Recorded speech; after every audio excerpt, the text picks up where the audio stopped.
রাজ্যে 15 বছর ধরে চলছে একটাই রাজনীতি, উন্নয়ন নয়, ভয়ের রাজনীতি। ওরা বলে আমরা আছি বলেই তোমরা ভালো আছো।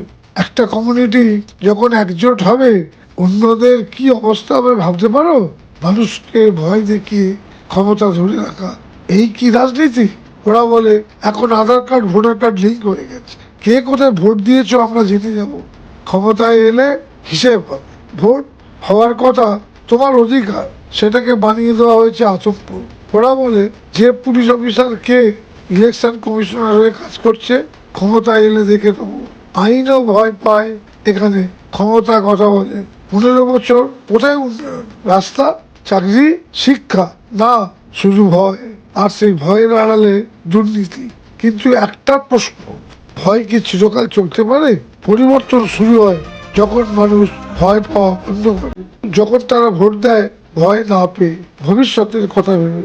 আমাদের দরকার যারা ভয় দেখায় না, ভরসা যোগায়।